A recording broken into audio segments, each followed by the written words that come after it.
एक बात बताओ, परिप्रेक्ष्य क्या होता है?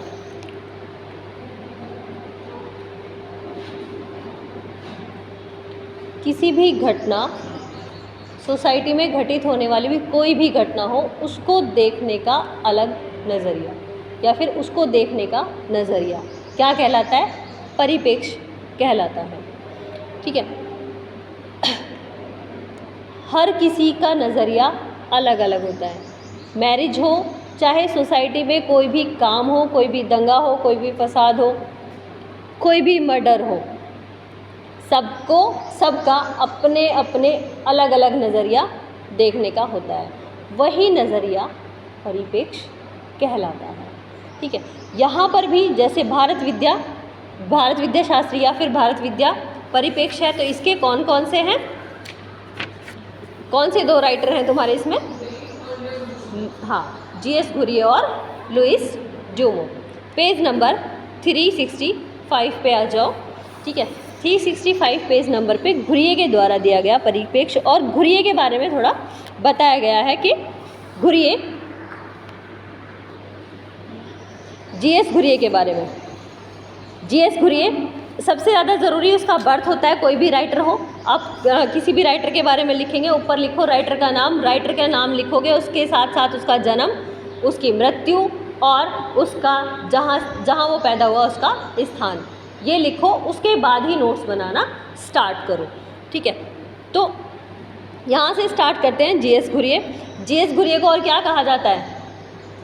भारतीय समाजशास्त्र का पिता भी जीएस घुरिये को कहा जाता है। चलो,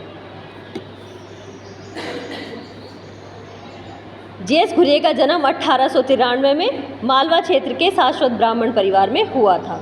ठीक है, उन्होंने अपनी सभी परीक्षाएं प्रथम श्रेणी में पूर्ण की। 1919 में संस्कृत व बाद में अंग्रेजी में बम्बई के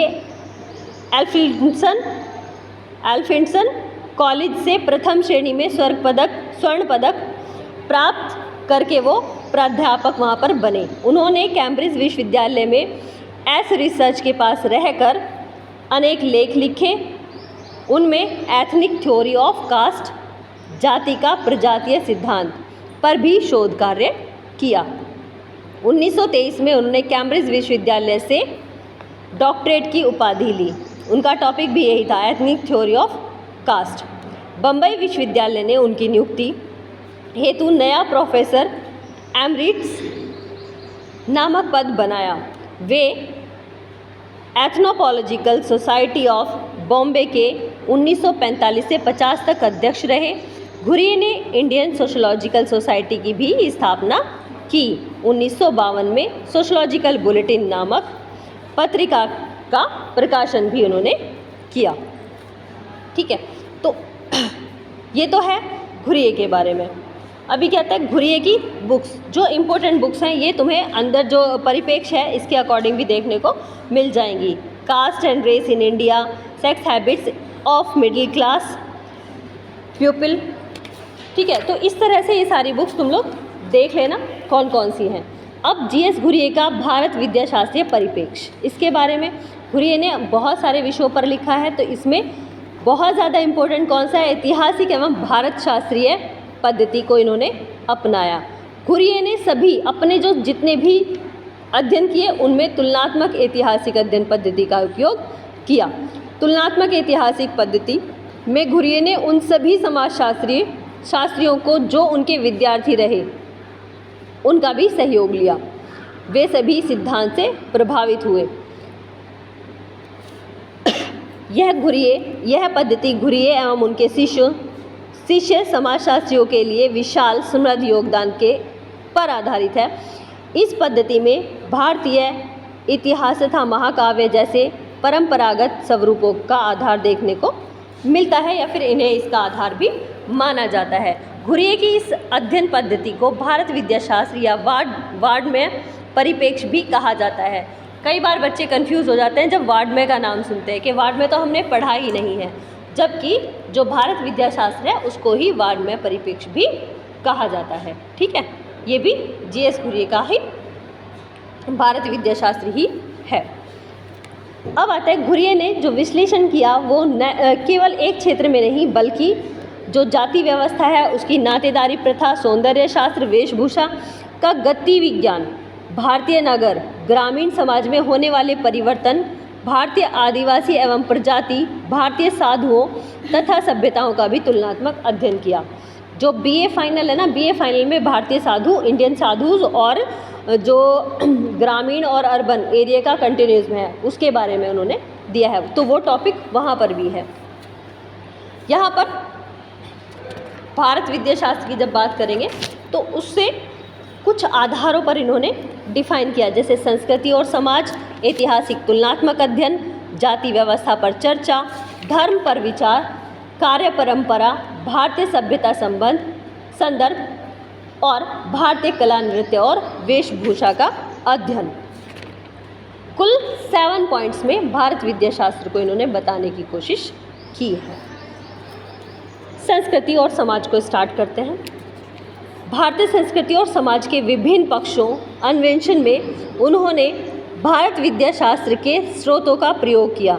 उनका भारतीय साधु इनकी पुस्तक भी है, धार्मिक चेतना 1965 ये भी बुक है, तथा 2 ब्राह्मणवादी संस्थाओं के रूप में गोत्र एवं चरण 1972 नामक अध्ययनों में भारत के पौराणिक एवं कई धार्मिक ग्रंथों का प्रयोग किया। घुरिये ने भारत विद्या शास्त्र परिप्रेक्ष्य द्वारा भारतीय साधुओं के उत्थान, इतिहास, कार्य, वर्तमान में हिंदू साधुओं के संगठनों का भी उल्लेख किया। अधिकतर घुरिये के बारे में ये कहा जाता है कि घुरिये को ना ऐसा रिसर्चर भी कहा जाता है जो केवल के कुर्सी पर बैठकर सारा अध्ययन करने वाला। अधिकतर जो शोध पत्र या फिर इनकी बुक्स मिलेंगी वो अधिकतर किस पे बेस्ड मिलेंगी, सेकेंडरी डाटा पर बेस्ड मिलेंगी। प्राइमरी डेटा वाला जो प्राइमरी डेटा इकट्ठा करके तब अपनी थीसिस बनाता है, प्रोजेक्ट बनाता है, तो उसको क्या कहा जाता है कि वो हर जगह उसने सर्वेक्षण किया है और तब अपनी स्टडी एक ऑथेंटिसिटी आती है, ऑथेंटिसिटी होती है। लेकिन घुरिये ने अधिकतर जो अपना काम किया है वो सेकेंडरी डाटा पर बेस्ड इन्होंने किया है कि पुराणों में या फिर इनमें शास्त्रों में क्या कहा गया है या फिर बुक में किसी ने क्या लिखा है, तो उसकी कोटेशन के आधार पर घुरिये ने अधिक से अधिक अपने पत्र, रिसर्च पेपर या फिर बुक्स लिखे हैं। दूसरा पॉइंट आता है ऐतिहासिक तुलनात्मक अध्ययन।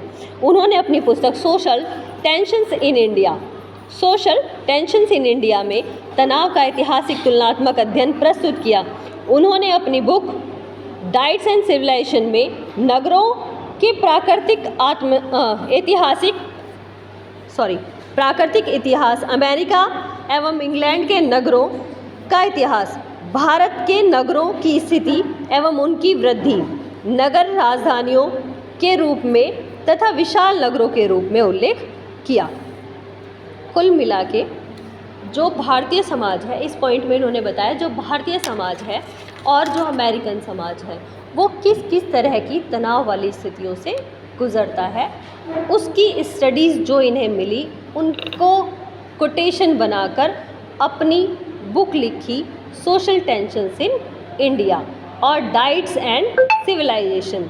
तो इसमें नगरों के बारे में भी बताया और जो अमेरिका और इंग्लैंड का इतिहास था उसके बारे में प्लस भारत के इतिहास के बारे में तुलना करके ये बुक इन्होंने अपनी लिखी, इसके बारे में इन्होंने बताया। फिर आता है जाति व्यवस्था पर चर्चा। घुरिये ने अपनी पुस्तक कास्ट, क्लास एंड ऑक्यूपेशन में जाति प्रथा के लक्षणों, स्वरूपों, विभिन्न युगों की जाति प्रजाति, भारत के बाहर जातियों के तत्वों, जाति की उत्पत्ति, अनुसूचित जातियों, व्यवसाय, जाति वर्ग, कार्य, जाति के भविष्य आदि विषयों पर चर्चा की। कौन सी बुक में? कास्ट, क्लास एंड ऑक्यूपेशन में, कि जाति के विभिन्न जो स्वरूप होते हैं उन सभी स्वरूपों के बारे में चर्चा की। अब आती है दूसरी बुक, अपनी बुक द शेड्यूल्ड ट्राइब में घुरिये ने भारत की जनजातियों की समस्याओं और उनके समाधान के बारे में विस्तार से चर्चा की। साथ ही उन्होंने कुछ भारतीय जनजातियों के सामाजिक संगठन, परिवार, विवाह, नातेदारी, धर्म आदि के बारे में भी ब्यौरा प्रस्तुत किया। कि शेड्यूल कास्ट में शेड्यूल ट्राइब में कि किस तरह से वहाँ पर रिचुअल्स मनाए जाते हैं या फिर किस तरह के वहाँ पर संगठन होते हैं और वो किस तरह से अपने रिचुअल्स को मनाते हैं, चाहे वो धार्मिक संस्कार हो या फिर वैवाहिक कार्यक्रम। अब आता है धर्म पर विचार। धर्म के समाजशास्त्र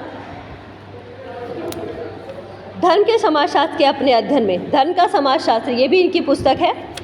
अपने अध्ययन में घुरिये ने धर्म, धार्मिक विश्वास, कर्मकांड, संस्कार, भारतीय परंपरा, साधुओं की भूमिका पर प्रकाश डाला कि किस प्रकार से भारतीय साधु रहते हैं। घुरिये ने प्राचीन भारत, मिस्र, बेबीलोनिया के धार्मिक चेतना, धर्म स्थलों से जुड़ी हुई सारी जो धार्मिक प्रक्रियाएं थी उनके बारे में भी चर्चा की। घुरिये ने भारतीय धर्म, विभिन्न देवी देवताओं यथा शिव, विष्णु और दुर्गा आदि के उद्भव की उनकी भूमिका के बारे में भी विस्तार से बताया। उन्होंने पूजा के किस तरीके से पूजा की जाती है, उनके किस तरह से पूजा का जो आधार है, ग्रंथों में किस तरीके से पूजा को बताया और समझाया गया है। जैसे अभी तुम सोचते हो कि दीपदान के द्वारा आप लोग पूजा करते हो, जो पूजा करने का एक तरीका है, क्या वो सही है या फिर ऐसा ही पहले था, जबकि ऐसा पहले ये पूजा पाठ का तरीका नहीं था। ये तुम सभी जानते हो कि हाँ, जैसे तुम्हारे धार्मिक ग्रंथों में लिखा है कि ऋषि मुनि या फिर कोई भी राजा या फिर कोई भी व्यक्ति अपने आप को विशिष्ट बनाने के लिए, विशिष्ट दिखाने के लिए या फिर कुछ शक्तियों को पाने के लिए किस तरह की पूजा करते थे। कैसी? जंगलों में जाकर रहते थे, गुफाओं में जाकर बैठ जाते थे। तो क्या वो दीपदान लेके पूजा करते थे? क्या वो मूर्ति की पूजा करते थे? नहीं, वो निराकार, भगवान के निराकार स्वरूप को अपने मन में मानकर, ईष्ट को अपने मन में धारण कर कर उसकी प्रार्थना करते थे। किसके द्वारा? मंत्रोच्चारण के द्वारा। लेकिन जैसे जैसे धन की वृद्धि होती गई और उस धन को एडजस्ट करने के लिए राजाओं ने, महाराजाओं ने मंदिरों का निर्माण शुरू किया, वहाँ पर पंडितों को बिठाया और एक पूजा का व्यवस्थित तरीका जनरेट किया। वहाँ पर मूर्तियों की स्थापना की कि हाँ, जंगलों में नहीं बल्कि मंदिरों में पूजा पाठ हुआ करेगा और इस तरीके से हुआ करेगा। ऐसा नहीं है कि केवल दीपक जलाने से ही आपकी प्रार्थना स्वीकार होगी, बल्कि आप यदि कहीं पर बैठकर मंत्रोच्चारण द्वारा भी अपना कोई पाठ करो या फिर सिद्धि करो तो वो भी पूर्ण हो सकती है। यदि आप किसी भी एम को लेकर अपनी प्रार्थना पूजा करते हो, कहते नहीं कि 40 दिन की जोत जलानी चाहिए या फिर इतने दिन का 16 सोमवार के व्रत करने चाहिए, ऐसी चीज़ें ना भी करके आप अनुष्ठान लेके कि इतने दिन तक आपको मंत्रोच्चारण करना है या फिर निरंतर अपनी संध्या वंदना के तौर पर अपनी प्रार्थना करनी है, चाहे 11 बार मंत्रों का उच्चारण करना हो या फिर आपको 108 बार मंत्रों का उच्चारण करना हो, तो वो भी आप बिना किसी दिए बाती के, बिना किसी मूर्ति पूजा के आप कर सकते हैं। उसके लिए आपको ये भी नहीं कि आप शादी में गए हो, कहीं बाहर गए हो, तो वहाँ पर भी आप बैठकर अपने मंत्रों का उच्चारण कर सकते हो। आपको किसी दिए बाती की या फिर किसी मूर्ति की कोई भी आवश्यकता नहीं होगी। लेकिन जैसे जैसे सोसाइटी परिवर्तित हो रही है, वो उसके आधार पर पूजा के नए तरीके, रहन सहन के नए तरीके अपनाए जा रहे हैं। आप ये आडंबर के ये तरीके देख सकते हो कि किस तरह से शादियों में किस तरह से पैसा बर्बाद किया जाता है। जिसके पास है वो तो खर्च कर ही रहा है, जिसके पास नहीं है वो भी होड़ में इस तरह से अपना धन बर्बाद कर रहा है। अभी क्या आता है? कार्य परंपरा। नेक्स्ट पेज है, पेज नंबर 366, 366। कार्य परंपरा। कार्य परंपरा में घुरिये ने कहा है कि भारतीय विद्याशास्त्र परिप्रेक्ष्य के प्रति काफ़ी मोह था इसका, घुरिये का। उन्होंने सामाजिक, सांस्कृतिक, मानव शास्त्र में प्रचलित क्षेत्र कार्य परंपरा के प्रति भी कभी विमोह प्रकट नहीं किया। उन्होंने अपने कई अध्ययनों में अत्याधुनिक सर्वेक्षण विधि और सांख्यिकी तकनीकी इस पे एक बुक लिखी इन्होंने, सेक्स की आदतों का अध्ययन तथा महादेव कोली लोग, 1963 के अध्ययन में क्षेत्र कार्य विधि का प्रयोग कर भारतीय समाजशास्त्र और सामाजिक मानवशास्त्र में अनुभववादी परंपरा की जड़ों को मजबूत किया।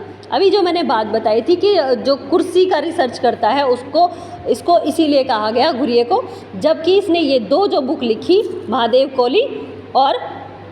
कोली लोग और सेक्स की हैबिट्स के बारे में जो अध्ययन किया, वो उनका वो फील्ड वर्क था, वो उनका अपना रिसर्च वर्क था।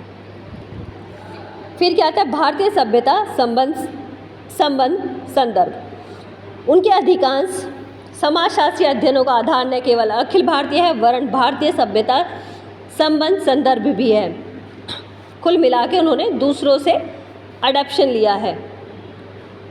उन्होंने जातियों, जनजातियों और अंतर भारतीय संस्कृति एवं भाषाई आधार पर किया है। सामाजिक संरचना तथा परिवर्तन के आधार पर जो अध्ययन के लिए उन्होंने विभिन्न संज्ञाओं, अवधारणाओं का प्रयोग किया जो प्राचीन भारतीय इतिहास महाकाव्य से ली गई। उदाहरण के लिए ग्रामीण नगरीय अध्ययन, अभी जो मैं बात करी थी अर्बन और रूरल और अर्बन कंटिन्यूटी की बात की, वो इसी के अकॉर्डिंग है। ग्रामीण नगरीय अध्ययन संबंध में भी उन्होंने इस विधि का प्रयोग किया। किस विधि का? कि जो भी पुराणों से, महापुराणों से या फिर बुक्स से जो भी उन्हें थ्योरी मिली, उन्हें अपनी थ्योरीज में अप्लाई किया और उनका रेफरेंस देकर अपने नाम से प्रस्तुत किया। फिर आता है भारतीय कला, नृत्य और वेशभूषा। इन्होंने भारतीय समाज के हर पहलू को छूने की कोशिश की, बेशक किताबों के ही जरिए सही, लेकिन हर पहलू को घुरिये ने छुआ, चाहे भारतीय नृत्य कला या वेशभूषा का हो, चाहे और सब पीछे जो अभी हमने देखे। घुरिये ने भारत विद्या शास्त्रीय परिप्रेक्ष्य का उपयोग करके अपने इनके शिष्यों ने भी किया। कौन कौन से? के.एम. कपाड़िया ने भारत में विवाह और परिवार के संदर्भ में किया। A.R. देसाई ने भारतीय राष्ट्रवाद के विश्लेषण में इस विधि का प्रयोग किया, कि इन्होंने भी सेकेंडरी डाटा को उठाया और अपने रिसर्च पेपर प्रस्तुत किए। किसने? के.एम. कपाड़िया ने भारत में विवाह और परिवार के संदर्भ में, A.R. देसाई ने भारतीय राष्ट्रवाद के विश्लेषण के रूप में इन विधियों का प्रयोग किया।